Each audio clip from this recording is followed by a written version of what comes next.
Hello!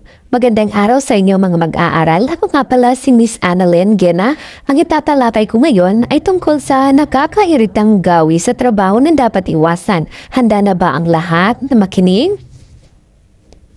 Hello, Lianistas! Para sa grade 10 students na nagbabalak na magtrabaho matapos ang junior high school o sa mga nakapasok na sa trabaho, mahalaga ang pag-unawa sa tamang asal sa workplace. Layunin natin ang mga sumusunod. Objectives. Number 1. Preparing for a professional environment. Number 2. Improving work habits for career growth. Number 3. Adjusting from school to work. Ang una ay preparing for a professional environment o paghahanda para sa professional na kapaligiran. Maraming baguhan sa trabaho ang hindi familiar sa workplace etiquette. Ang pag-aaral tungkol sa mga ugali na nakakaistorbo sa katrabaho ay makakatulong upang magkaroon ng maayos na simula at bumuo ng magandang relasyon.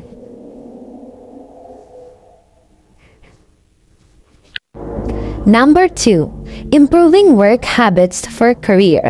Pagpapabuti ng gawi sa trabaho para sa pagunlad ng karera. Ang maagang paghubog ng magandang kaugalian tulad ng pagiging maagap, pagtutulungan at malinaw na komunikasyon ay makakatulong upang mapaunlad ang kanilang reputasyon sa trabaho na maaaring humantong sa mas magandang oportunidad. Number 3. Adjusting from school to work culture. Pagsasalin mula sa kulturang pang-akademiko patungo sa trabaho. Ang paglipat mula sa eskwelahan patungo sa mundo ng trabaho ay maaring maging hamon. Sa paaralan naman, may mga guro na gumagabay, ngunit sa trabaho kailangan na higit na kasarinlan, profesionalismo at respeto sa mga katrabaho. Ang pag-iwas sa nakakainis na gawi ay makakatulong upang mas mapadali silang makibagay. Dahil marami sa mga batang manggagawa na nagsisimula pa lang sa kanilang professional na paglalakbay.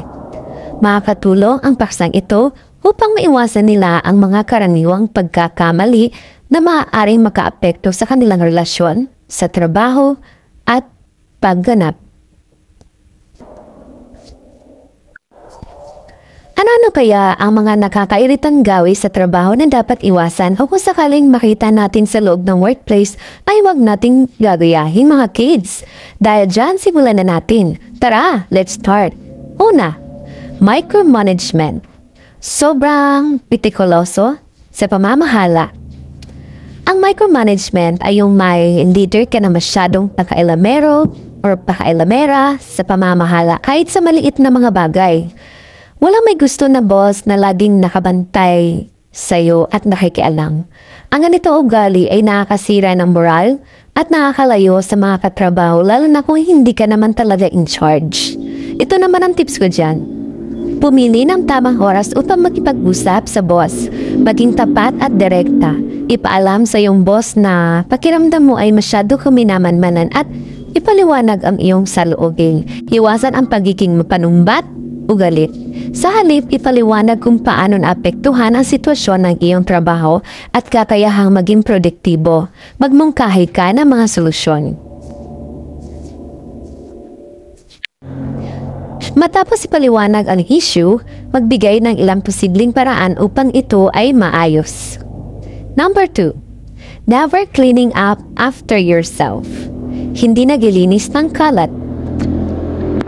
Ang opisina ay kasing linis lang ng mga empleyado nito. Kapag iniwan mong marumi ang microwave o tinambakan ang basurahan nang hindi itinatapon, siguradong mapaapekto ito sa mood ng lahat. Ang payo ko lang, agapan ang mga kalat at magkaroon ng konting hiya sa sarili mo dahil hindi lang ikaw ang tao sa opisina. At kung may kalat na, magkusa na maglinis, hindi yung hahanapin mo pa kung sino ang huling gumamit o nagkalat sa workplace mo. Number 3. Passing of work. Laging nagpapasa ng trabaho. Walang masama sa pamamahagi ng gawain, pero kung palagi kang umiiwas sa responsibilidad, siguradong hindi mo makukuha ang tiwala ng iyong mga katrabaho. Ito naman ang tips ko para dyan. Subukan, unawain, ang dahilan ng kanilang ugali. Pagkatapos, magtakda ng malinaw na mga hangganan sa pamamagitan ng pagpapahayag ng iyong workload at imitasyon. Kung magpapatuloy ang issue, isaalam-alam ang pagsangguni sa iyong manager or HR at idokumento ang sitwasyon upang matiyak ang pananagutan. Number 4, credit grabber. Taking credit for others' work. Kinukuha ang kredito ng iba. Hindi na ito high school. Huwag kunin ang kredito sa gawain ng iba. Bukod sa hindi ito patas, magiging awkward ang sitwasyon kapag nalaman ng management. Personally, tinededma ko na lang mga ganyang uri ng tao. Pero kung tatanungin niyo ko ano ang may papayo sa ganyang mga tao, ito ang payo ko. Magsimula sa pagdodokumento ng iyong mga naging kontribusyon. Pagkatapos harapin ang isyu ng direkta sa iyong katrabaho gamit ang mahinahon at hindi mapanumbat na tono. Kung lumala ang sitwasyon, maaaring kailangan mong isangguni ito sa iyong manager or HR. Making your own schedule, gumawa ng sariling schedule. Naku, nakakainis sa mga ganyan, sabi sa meeting na napag-usapan, ang kita na 7 a.m. Pero pumunta ng 9 a.m. at minsan sila pang galit.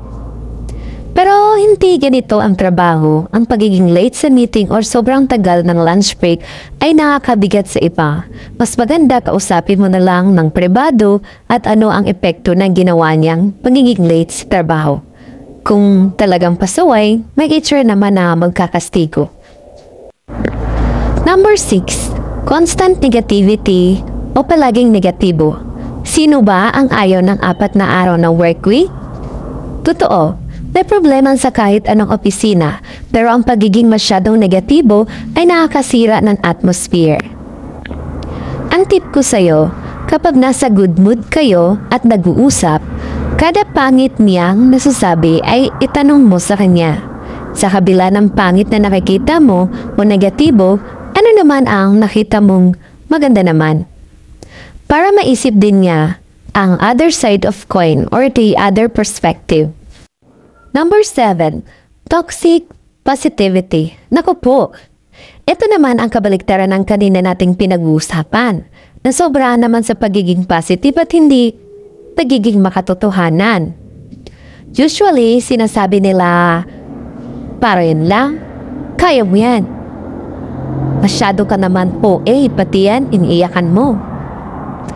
Yan lang, inireklamo mo, ako ma. Mas malala pa naranasan ko pero di ako nag-give up. Yan ang isa sa mga taong positive masyado.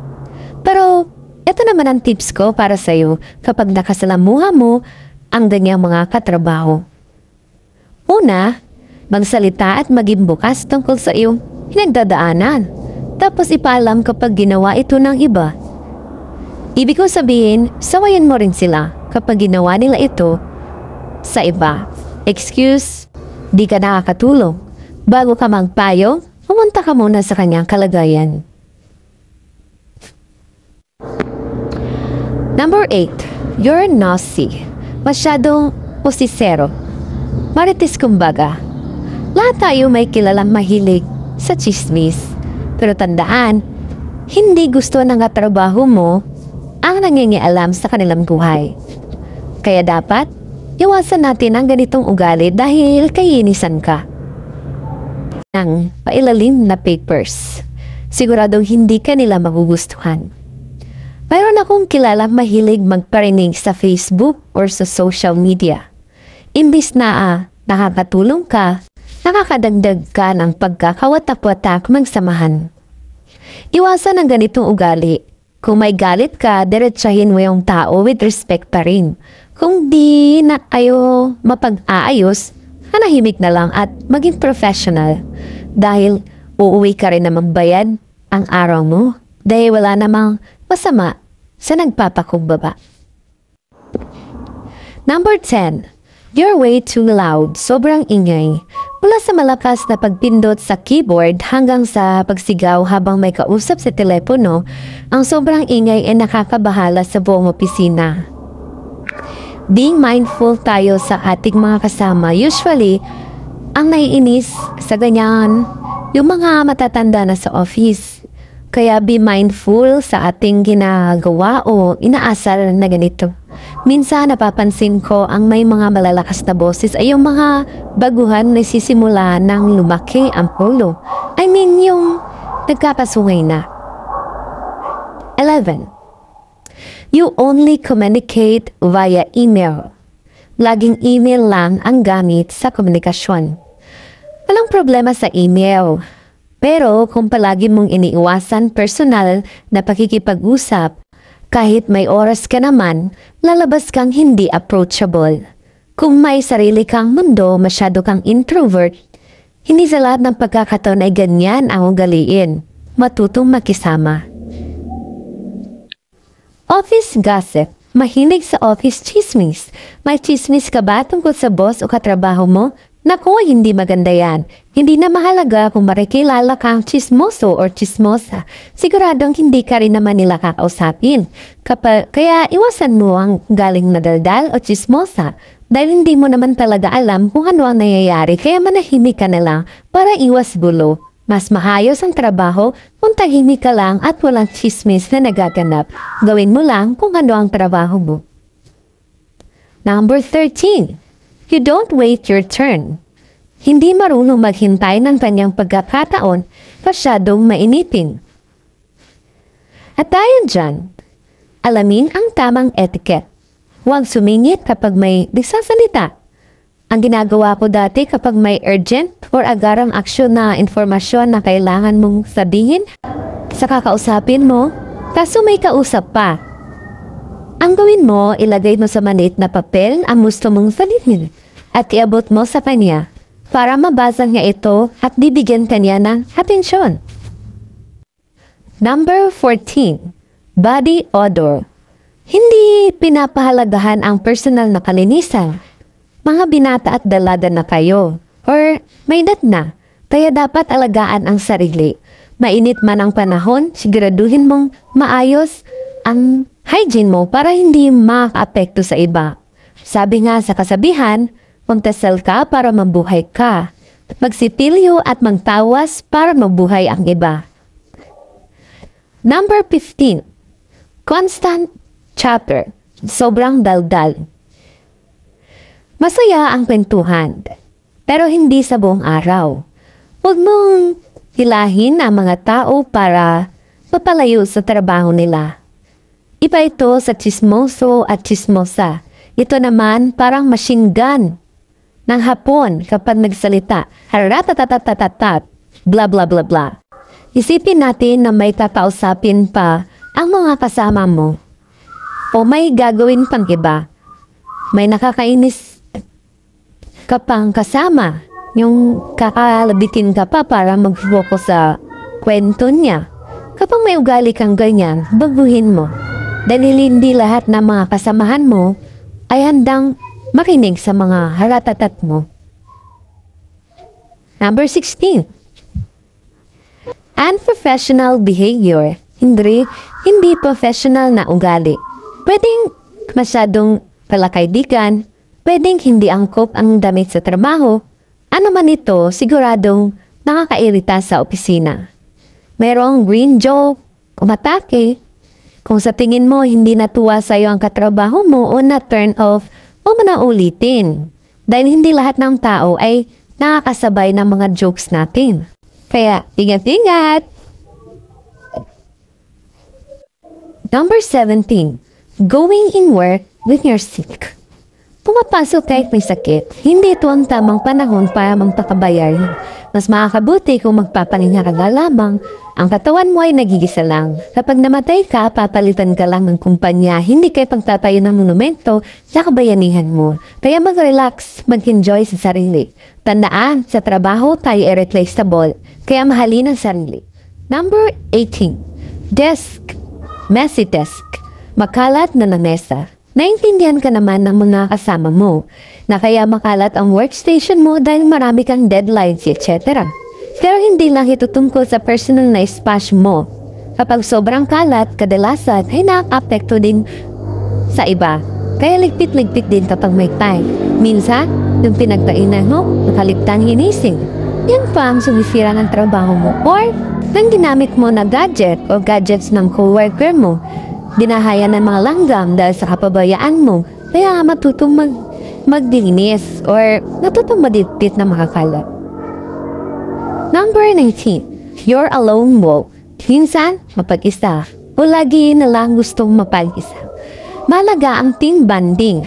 Kung palagi mong iniiwasan ang kumpanya gatherings, posibleng mahirapan ka makisama. Kapag nagkakasiyahan, ang lahat, huwag ka naman KJ or killjoy. Hindi masama makisama dahil sa trabaho, hindi ka mabubuhay kung ikaw lang lagi mag-isa. Tandaan. Number 20. Too many meetings. Sobrang daming meeting. Kilala mo ba ang taong laging nagsiset ng meeting kahit hindi naman kailangan? Kung oo, sigurado naintindihan mo kung gaano ito ka-istoldo sa trabaho. Naintindihan ko kung bakit need ng constant meeting for reminders at follow-ups. Pero wag naman sobrang dami ng meeting at sobrang haba magpa-meeting. Ang pinapractice ngayon ay huddle. Ang huddle ay isang 3 minutes meeting na kakamustahin lang kayo at tatanungin kung may gusto kayong sabihin sa araw na ito. Tapos dismiss, parang company call muna. Tayo, attention! Kamusta? Kung wala naman comments na kung sabihin na keep it up at nandito lang ako. Okay, dismiss. Ganun lang. Naintindihan niyo ba ang paksa natin ngayon? Kung naintindihan, maraming salamat. Remember, ang mga maling pag-uugali sa workplace ay kailangang iwasan upang mapanatili ang maayos na relasyon sa mga katrabaho at mapabuti ang kapaligiran ng trabaho. Ang hindi magandang gawi ay maaaring magdulot ng tensyon, hindi pagkakaunawaan at kawalan ng tiwala na maaaring makakapekto sa pagiging produktibo ng isang team. Kapag hindi maayos ang samahan sa opisina, bumababa ang motibasyon at maaaring makaapekto sa overall performance ng mga empleyado. Bukod dito, ang hindi professional na ugali ay maaaring magkaroon ng pangmatagalang epekto sa karera ng isang tao. Ang pagiging kilala bilang mahirap pakisamahan o hindi maayos na kitungo ay maaaring makaapekto sa promosyon o oportunidad sa hinaharap.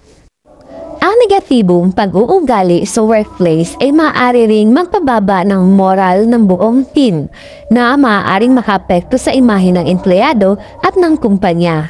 Sa kabuuan, ang pag-iwas na nakakairitang gawi sa trabaho ay hindi lang makakatulong sa personal na pag-udlad, kundi pati na rin sa pagkakaroon ng positibo at produktibong kapaligiran para sa lahat. Narito ang ilan sa mga resources na aking ginamit para makatulong sa inyong pagsasaliksik.